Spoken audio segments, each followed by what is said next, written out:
আসসালামু আলাইকুম রহমতুল্লাহি ওবরকাতুহু। সম্মানিত দর্শক, এই মুহূর্তের কয়েকটি স্থানীয় এবং আন্তর্জাতিক সংবাদ শিরোনাম এবং সেই সংবাদ শিরোনামের সঙ্গে আমাদের আগামী রাজনীতি, আমাদের জাতির ভাগ্য কিভাবে জড়িত হতে যাচ্ছে সেই বিষয়গুলো নিয়ে আলোচনা করব। স্থানীয় বাজারে যে খবর, সেই খবরটি হলো আওয়ামী লীগের কার্যক্রমকে নিষিদ্ধ করা হয়েছে ছাত্র জনতার দাবির মুখে। মূলত এটা সরকারের একটা ব্লুপ্রিন্ট হতে পারে, অথবা এই কাজ করার জন্য সরকারকে বাধ্য করা হতে পারে। এটি নিয়ে মিশ্র প্রতিক্রিয়া রয়েছে। সরকারের সকলেরই মন ভার। তারা যে খুব উল্লসিত বা এই কাজ করার ফলে তারা যে খুব বিজয় হয়ে পড়েছেন, এরকম কোনো অভিব্যক্তি আমি তাদের চোখে দেখিনি। ছাত্র এবং জনতা যারা রয়েছেন তাদের মধ্যে যে ঐক্য ছিল আগস্ট, সেপ্টেম্বর, অক্টোবর মাসে, সেই ঐক্যে সম্প্রতি ফাটল ধরেছে, ভীষণ রকম ফাটল ধরেছে। স্পষ্টতই সরকারে যে দুজন ছাত্র প্রতিনিধি রয়েছেন আর রাজপথে যারা আছেন ফাস্টনার সার্জিস, তাদের মধ্যে বিরোধ এখন তুঙ্গে।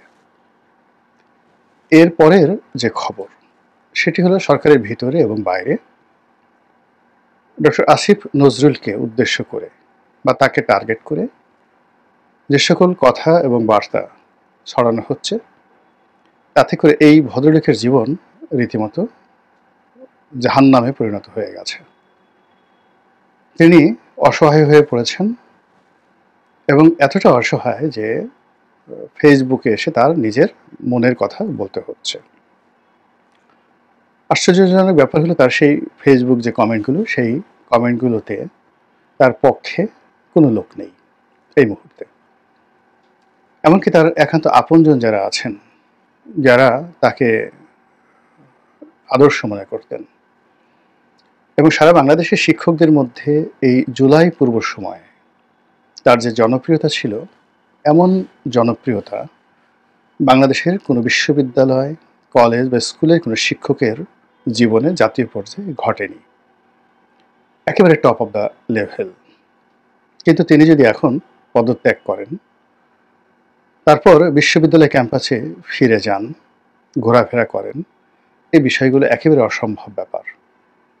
তার জীবন, জীবিকা, পরিবার, পরিজন সব কিছু এখন হুমকির মধ্যে পড়ে গেছে। সরকারের ভিতরে তার কোনো সহকর্মী তার প্রতি সহানুভূতিশীল, এটি আমার কাছে মনে হচ্ছে না। তো এরকম নানা রকম মৌলিক যৌগিক যে রসায়নগুলো সরকারের ভিতরে এবং বাইরে চলছে, যা আমরা দেখতে পাচ্ছি।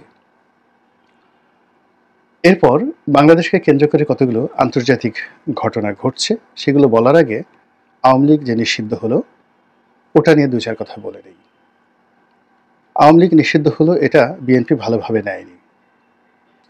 সবাই অভিযোগ করছে যে জামাতের যারা নেতৃবৃন্দ তারাই এই কর্মটি করিয়েছেন। কিন্তু পুরো পরিস্থিতি এতটা নাজুক হয়ে পড়েছে যে আমিরে জামাত একথা বলতে বাধ্য হয়েছেন রাজনৈতিক দলগুলোর সঙ্গে আলোচনা করে আওয়ামী লীগ নিষিদ্ধের বিষয়ে যদি কোনো সিদ্ধান্ত নেওয়া হতো, এটি ভালো হতো। অন্যদিকে শাহবাগে যে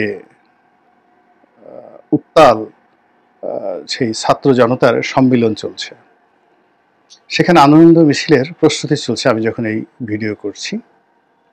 আবার ছাত্র জনতার এক পক্ষের অবিসংবাদিত নেতা জনাব পিনাকি, তিনি লন্ডন থেকে না ঠিক প্যারিস থেকে ঘোষণা দিয়েছেন যে আওয়ামী লীগের নিষিদ্ধ হওয়ার যে বিষয়টি, এটি উদযাপন করা দরকার এবং সেখানে জিয়াফত হতে হবে, এবং সেই জিয়াফতে চাকবুম চাকবুম চাঁদনি রাতে একটা বিখ্যাত বাংলা গান রয়েছে, সেই গানটা বাজানোর জন্য তিনি বলেছেন এবং এজন্য যত খরচ লাগে তিনি সেটা দেওয়ার অঙ্গীকার করেছেন। তো এই যে জিয়াফত, সেই জিয়াফত নিয়ে আমি আরেকটা ভিডিও করব, কিন্তু এখানে এই পর্যন্ত সেখানে শেষ করি খবরের বিষয়ে। তারপর যেটি বলছিলাম যে স্থানীয় এই যে আওয়ামী লীগ নিষিদ্ধ নিয়ে সরকার, বিএনপি, জামাত, অন্যান্য দলগুলোর মধ্যে যে মিশ্র প্রতিক্রিয়া, সবাই কাণ্ডজ্ঞানহীন হয়ে পড়েছেন যে কাজটা কি ঠিক হলো না বেঠিক হলো।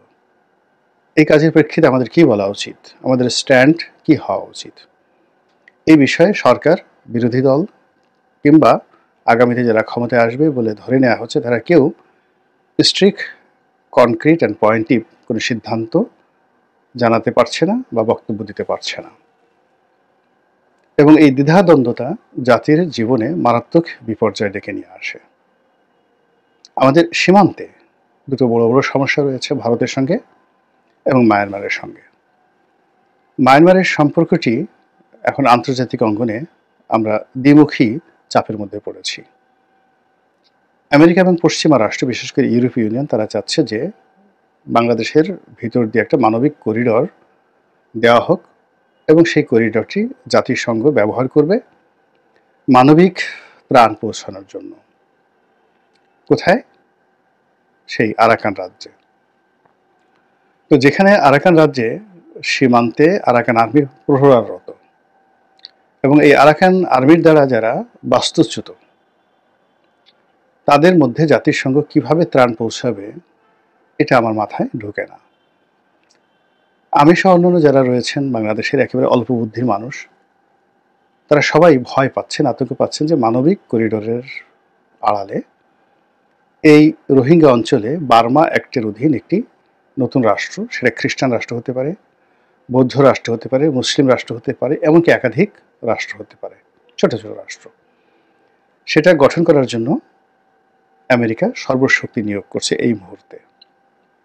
শুধুমাত্র চীনকে একটা উচিত এবং দাঁত ভাঙ্গা জবাব দেওয়ার জন্য এবং ওই অঞ্চলে নিজেদের আধিপত্য বজায় রাখার জন্য। আর এই কাজে বাংলাদেশকে একটি ট্রানজিট পয়েন্ট হিসেবে তারা ব্যবহার করার চেষ্টা করছে ভয়ানকভাবে, যার আতঙ্ক আমাদেরকে পেয়ে বসেছে। অন্যদিকে ভারত এবং পাকিস্তানের মধ্যে যে যুদ্ধ, সে যুদ্ধ আমাদেরকে আতঙ্কের মধ্যে ফেলে দিয়েছিল। এখন মার্কিন যুক্তরাষ্ট্র এবং চীনের মধ্যস্থতায় এখানে যুদ্ধবিরতি চলছে এবং সম্ভবত এটি স্থায়ী হতে যাচ্ছে। অতীতে যেই কয়বারই ভারত এবং পাকিস্তানের মধ্যে যুদ্ধ হয়েছে, পুরো যুদ্ধটাই ছিল রাজনৈতিক। যখন দুটো রাষ্ট্রে শাসকরা খুব বিপদের মধ্যে থাকেন, তখন তারা এই সীমান্তে উত্তেজনা তৈরি করেন, আবার খুব তড়িঘড়ি করে সর্বোচ্চ 1 সপ্তাহ থেকে 15 দিনের মধ্যে এই যুদ্ধ নিষ্পত্তি হয়ে যায়। এইবারের যে রমরমা যে অবস্থাটা ছিল, যুদ্ধংদেহী যে অবস্থাটা ছিল, তাতে সকলের মধ্যে একটা সাসপেন্স চলে আসছিল যে পরমাণু যুদ্ধ বোধহয় শুরু হয়ে গেল। কিন্তু সেটি বন্ধ হয়ে গেছে এবং আমার ক্ষুদ্র বুদ্ধি নিয়ে একেবারে প্রথম দিকে যখন আমি ভিডিও করেছিলাম, তখন আমার কাছে মনে হয়েছিল যে এই যুদ্ধ বেশি দিন দীর্ঘস্থায়ী হবে না এবং এটা খুবই দ্রুত নিষ্পত্তি হয়ে যাবে। এবং এটি নিষ্পত্তি হয়ে গেলে বাংলাদেশের জন্য এক ধরনের বিপদ, আর নিষ্পত্তি না হলেও আর এক ধরনের বিপদ। যদি পাকিস্তান জিতে যেত, পুরো বাংলাদেশে পাকিস্তানি আধিপত্য, ইসলামপন্থীদের বাড়াবাড়ি, এটি মারাত্মক আকার ধারণ করত। আর ভারত যদি জিতে যেত, তাহলে আমাদের সর্বনাশ হতো। কিন্তু এই যে একটা যুদ্ধবিরতি, সেই যুদ্ধবিরতিতে ভারত যে সময়টা পেয়েছে, ব্রিদিং সময়টা পেয়েছে, শ্বাস নেওয়ার সময় পেয়েছে, এই সময়টিতে তারা বাংলাদেশে কূটনৈতিক চাল চালবে। এবং এখন আমাদের জন্য যে বুদ্ধির দুর্ভিক্ষ চলছে, চিন্তা এবং চেতনার যে দুর্ভিক্ষ চলছে, এই দুর্ভিক্ষের মধ্যে অস্ত্রের আঘাত, যুদ্ধের দামামা, এগুলোর চাইতে কেউ যদি আমাদের সাথে চালাকি করে, তারপরে আমাদেরকে ঠকানোর চেষ্টা করে, আমাদের সঙ্গে কূটকৌশল করে, এটি আমাদের জন্য রীতিমতো ডিজাস্টার। এর কারণ হলো, গত সেই 15টি বছর ধরে ক্রমাগত জুলুম, অত্যাচার, তারপর সেই জুলাই আগস্ট থেকে আজ পর্যন্ত সরকারের সম্ভোগ গতি, সর্পগতি, সর্পিল গতি এবং তাল বেতাল, যেটিকে ডক্টর মোহাম্মদ ইউনূসের ভাষায় লড়র ভড়র, সব কিছু লড়র ভড়র হয়ে গেছে। এই লড়র ভড়রের কারণে আমাদের মন এবং মস্তিষ্কের উপর গজব নাজিল হয়ে গেছে। মন থেকে ভালো কোনো সুভাষিস আসে না, মস্তিষ্ক থেকে ভালো কোনো চিন্তা আসে না। ভীষণ রকম আমরা অস্থির অবস্থার মধ্যে আছি। এভরিবডি, দেশ, কাল, জাতি, সমাজ, খুব সহজে ভয় পাই, খুব সহজে আনন্দিত হয়ে পড়ি, খুব সহজে কেঁদে দেই এবং খুব সহজে হেসে দেই। এরকম আমাদের একটা জাতিগত বৈশিষ্ট্য হয়ে এসেছে। তো এই সময়টিতে যদি কেউ আমাদের সঙ্গে চালাকি করে, একটা চকলেট দেখিয়ে বলে এটা বোমা, আর একটা বোমা দেখিয়ে যদি বলে এটা চকলেট, আমরা এই দুটোর পার্থক্য এই মুহূর্তে করার মতো অবস্থায় নেই। তো সেই কারণে ভারত যদি তার চাণক্য নীতি নিয়ে আমাদের সঙ্গে খেলে, এটি সংগতিকালীন একটা মহাবিপদ এবং বিপর্যয় তৈরি করে ফেলবে। তো সেই দিক থেকে শেখ হাসিনার যে চ্যাপ্টারটি, আওয়ামী লীগের চ্যাপ্টারটি, ভারতের সঙ্গে বাংলাদেশের যে সম্পর্কের চ্যাপ্টারটি, ভারত পাকিস্তান যুদ্ধের মধ্যে এটি চাপা পড়ে গিয়েছিল। এখন ভারতের যে ওয়েস্টার্ন ফ্রন্টে শান্তি স্থাপিত হওয়ার সঙ্গে সঙ্গে ভারত এখন ইস্টার্ন ফ্রন্টে, অর্থাৎ এই যে বাংলাদেশের সঙ্গে তাদের যে সীমান্ত রয়েছে, দীর্ঘতম সীমান্ত প্রায় 4500 কিলোমিটার, এই সীমান্তে তারা নজর দেবে এবং তারা এখানে দুটো বৃহৎ শক্তির উপর প্রভাব বিস্তার করবে। 1 নম্বরে আওয়ামী লীগ, 2 নম্বরে সেনাবাহিনী, 3 নম্বরে আমলাতন্ত্র, 4 নম্বরে তাদের যে ব্যবসায়িক গ্রুপ রয়েছে বাংলাদেশে, সাংবাদিক ব্যবসায়িক গ্রুপ, তাদের উপর।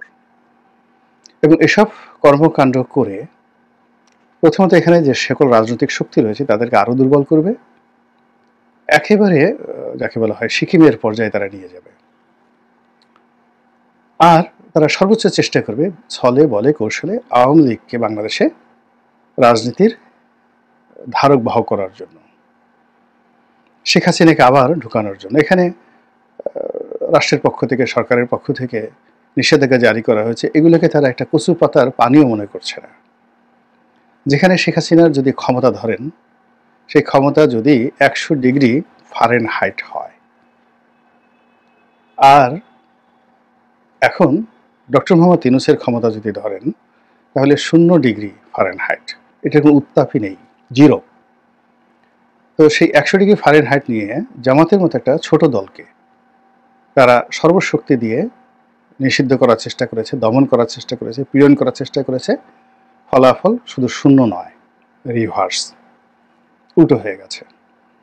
তো সেই দিক থেকে 0 ডিগ্রি তাপমাত্রা যাদের সরকারের, সেই সরকার আওয়ামী লীগের বিরুদ্ধে বিরাট একটা সিদ্ধান্ত নিল, আর অমনি সেটা আগ্নেয়গিরির অগ্নুৎপাতের মতো সেই জ্বলন্ত লাভা সেটি এই ভূপৃষ্ঠে উদ্গীরণ করা শুরু করলো। এটা কখনো হবে না।